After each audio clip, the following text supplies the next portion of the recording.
สวัสดีครับมาชมแนวทางหาหน่อยเนาะครับเนาะมาชมผลออกกันเนาะของวันที่เก่าเนาะครับเนาะ9 มีนาคมเนาะครับเนาะ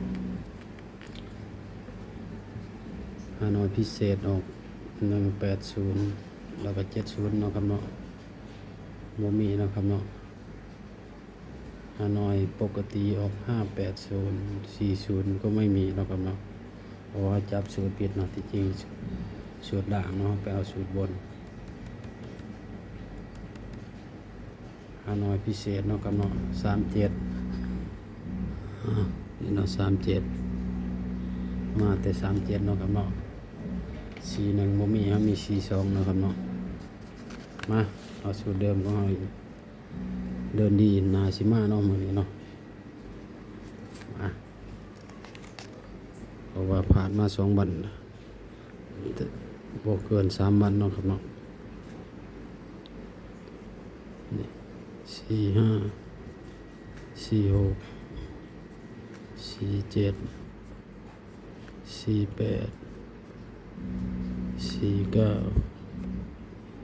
40บ่เกิน3 วันเนาะตาเนาะ57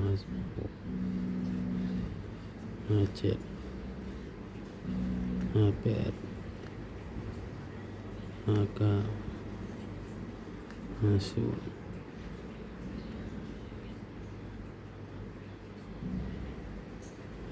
67 68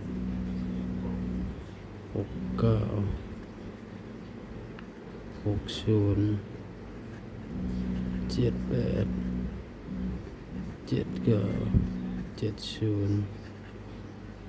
89เนาะครับเนาะ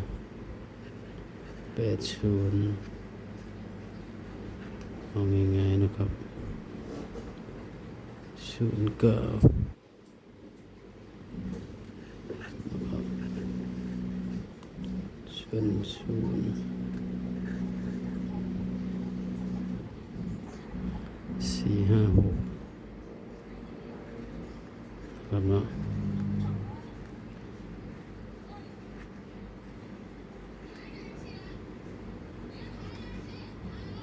นี่นะครับเนาะ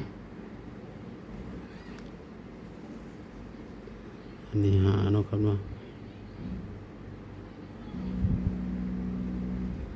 50เนาะครับเนาะ59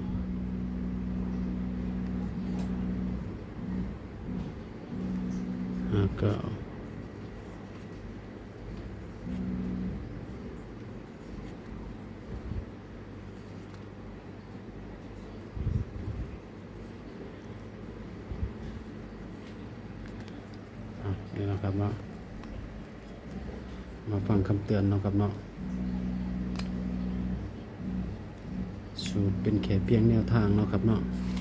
บ่ได้สนับสนุนในเรื่องการพนันเนาะครับเนาะสร้างคลิปมาเพื่อความบันเทิงถ้าผิดพลาดประการใดขอโทษขออภัยเนาะ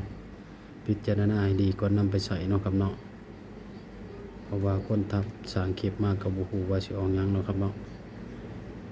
เฮ็ดไปตามสูตรเนาะครับเนาะถ้าผิดพลาดประการใดขอโทษขออภัยเนาะครับเนาะเพราะว่าสูตรก็มีเขามีรุดเนาะครับเนาะฝากชมคลิปให้จบเด้อครับพอได้สะสมสมองเนาะครับเนาะ